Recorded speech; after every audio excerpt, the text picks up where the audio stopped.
Iyyee ooltanii bultanii akkam jirtuu? Hedduun keessan egaa na beektu. Maaliif waggoota lamaan darbaniif waa'ee haadholii, waa'ee daa'immanii irratti waan hedduu kaasaan ture. Kanneen nan beekneef maqaan kee Dr. Abarraa Olaaniidha.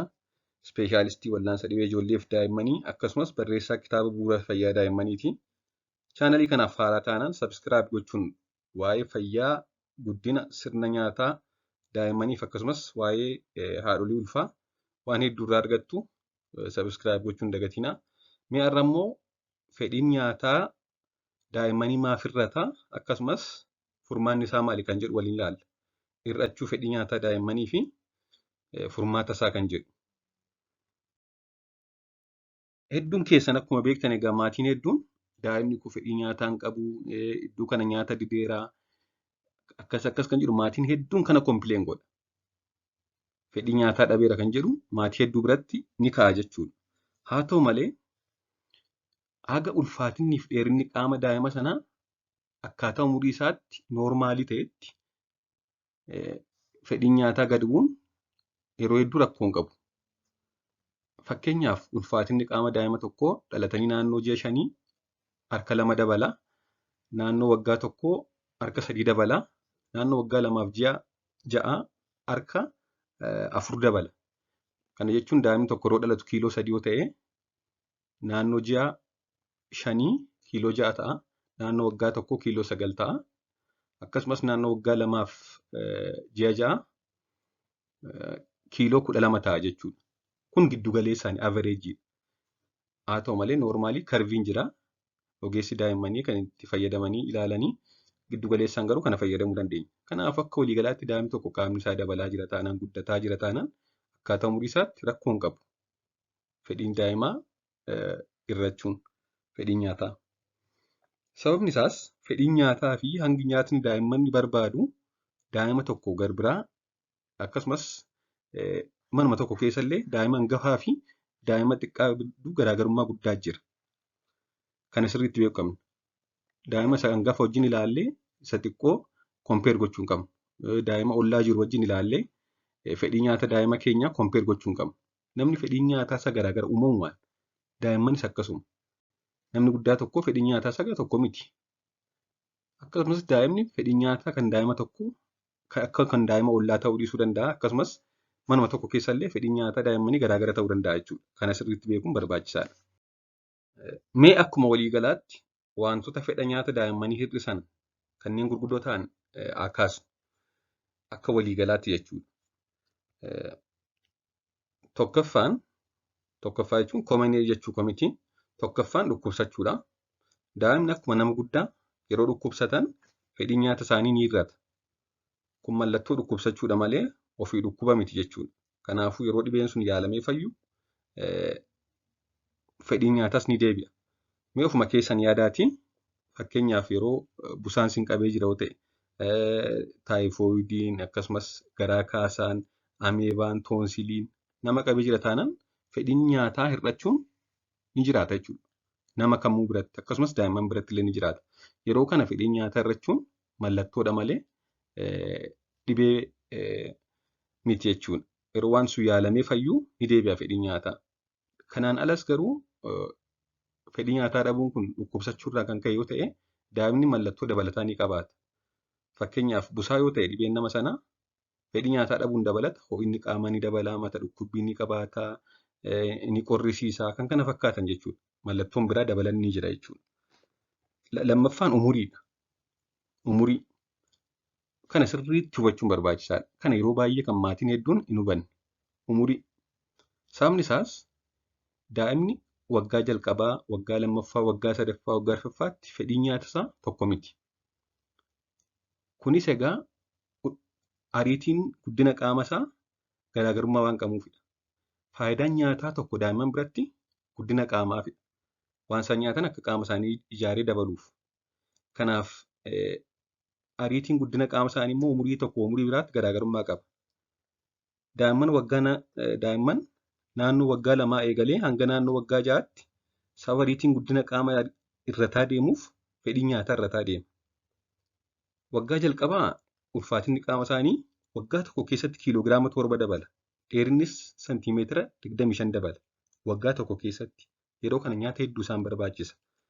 Waggaa lammaffaatti ammoo giddugaleessaan ulfaatinni kiiloogiraama 2.5 hanga 3 dabala. Dheerinni qaamaa seentimeetira 12 dabala. Ni hir'ata jechuudha yeroo kana. Kanaaf fedhii nyaataas ni hir'ata. Waggaa 3 fi waggaa 4ttis akkasuma gad bu'aa deema. Ariitiin dheerina qaama isaanii, ulfaatinni qaama isaanii dabalu. Kanaaf yeroo kanas fedhiin nyaata isaanii xiqqoo hir'achuu danda'a jechuudha. Kun noormaaliidha malee piroobileemii miti, rakkoo miti. Daa'imni amma qaamni isaa barbaade nyaataa jira jechuudha. Sadaffaan dhibee dhiphachuu fi wantoonni xiinsammuu daa'immanii miidhan yoo jiraatan. Fakkeenyaaf sababa qocolloo adda addaa naannoo fi mana barumsaa irratti ga'uun maatiin daa'imman kan reebanii fi kan itti dheekkaman yoo ta'an, akkasumas daa'imni tokko osoo sirriitti hin dabalin daa'imni biraa yoo irratti dhufee kunuunsi irraa irratti daa'imni biraa yoo dafee irratti dhalate jechuudha. Akkasumas fedha daa'imaa kan hin eegne yoo ta'e maatiin suni xiinsammuu daa'imman irratti saayikooloojii isaan irratti dhiibbaa uumuudhaan fedhii nyaataa isaanii hir'achuu danda'a. Akkasumas hirriba boqonnaa hin qabne kan rafanii fi daa'imni miidhuu kan danda'an yoo ta'e maatiin fedhiin nyaataa isaanii hir'achuu danda'a jechuudha. Akkasumas dhibee paaraasaayitoota adda addaadha. Kanneen garaacha miidhan jechuudha. Sababa haala qulqullina eeggachuu dhabuu daa'immaniin kan ka'e dhibeen paaraasaayitoota adda addaa dhufuu daa'imman biratti ni heddummata. Kunis heddumminaan osoo garaa kaasaa fi dhukkubbii garaa hin fidiin dura fedhii nyaataa hir'isa. Paaraasaayitoonni adda addaa nama guddaarra daa'imman biratti baay'ee baay'atu. Sababni isaas daa'imman waan argan kana garuma afaanitti arguu, daa'imman harka isaanii osoo hin dhiqatiin waa nyaachuu eegaluu. Kanaaf mallattoo biraa osoo hin qabaatiin fedhii nyaataa isaanii cufuu danda'a jechuudha paaraasaayitoonni kanneen akka askaaris jedhaman.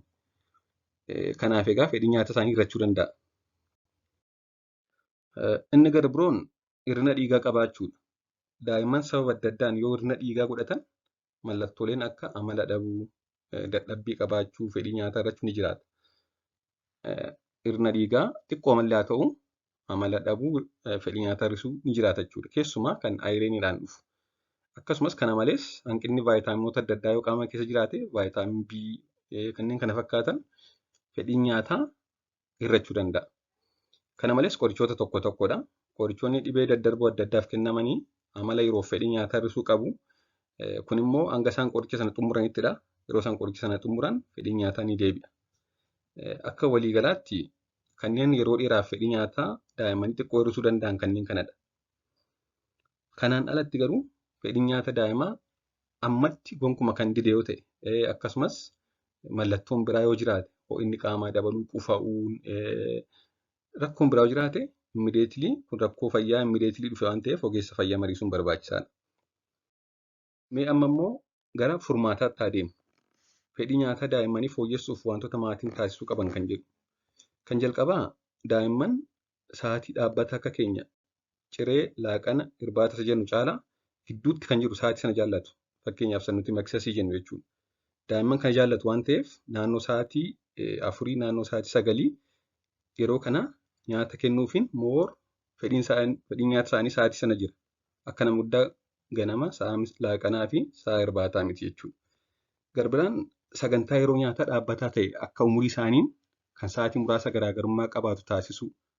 Daa'imman tokko tokko xuuxxoo baatanii asumaaf achi naanna'aa dhugaa deemu, waama xinnoo nyaataa deemu kun sirrii miti.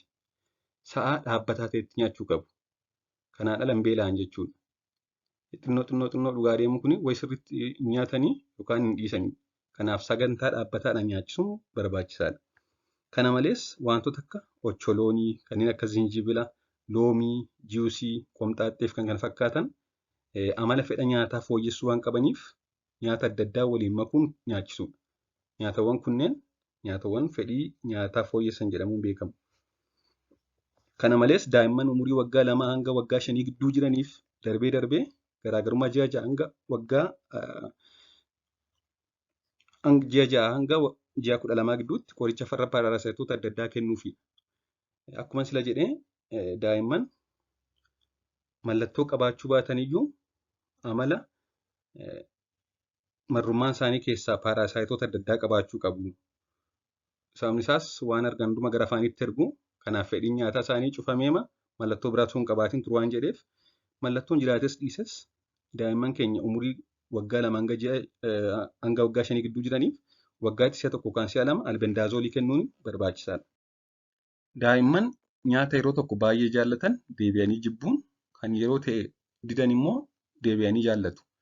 Kanaaf daa'imni tokko yeroo ta'e nyaata ta'e dideera taanaan gonkumaa nyaata kana hin jaallatudhanii yeroo hunda nyaata sana dhiisuun gaarii miti. Har'a nyaata ta'e dideera taanaan yookaan ji'a tokko ji'a lamaaf nyaata ta'e dideera taanaan ji'a dhufu immoo nyaata sana filachuu danda'a. Ji'a kana immoo nyaata ta'e jaallataa jira taanaan ji'a dhufu immoo nyaata sana jibbee biraa jaallachuu danda'a jechuudha. Kanaaf irra deebanii turtii gaaffii itti laatanii irra deebanii yaaluun barbaachisaadha. Akkasumas nyaata halluu adda addaa qaban walitti makuun dhiyeessuun fedhii nyaata isaanii dabaluu danda'a waan ta'eef akkasitti nyaata qopheessuun barbaachisaadha. Nyaata gosa adda addaa halluu adda addaa qabu. Nyaata haaraa tokko guyyaama jalqabaa akka sirriitti nyaatan eeguun sirrii miti. Suuta nyaachisuu yaaluudha. Maatiin tokko tokko nyaata guyyaa tokko dhiyeessaniif yoo inni guyyaa sana dide innoo kana hin jaallatudhanii dhiisu jechuudha. Kanaaf nyaata haaraa tokko suuta jalqaba arrabuma isaanii tuqsiisaa guyyaa itti aanu maankiyaa tokko afaan kaa'aa suuta barsiisuu qabna jechuudha daa'imman. Kanneen kana taasisnee yoo fedhiin nyaata daa'immanii fooyya'uu dide akkasumas guddina qaamaa irratti kan dhiibbaa uumaa jiru yoo fakkaate ulfaatinni qaama isaanii irrataa kan jiru ta'e yookaan kan hin daballe ta'e akkasumas akkuma olitti barraa'een kan mallattoo dhibee qaama biroo qabaatan yoo ta'e ogeessa fayyaa daa'immanii mariisuun baay'ee barbaachisaadha jechuudha. Waan dhaggeeffattaniif hedduu galatoomaa. Gaaffii akkasumas koomentii yoo qabaattan naa barreessaa. Turtii gaarii.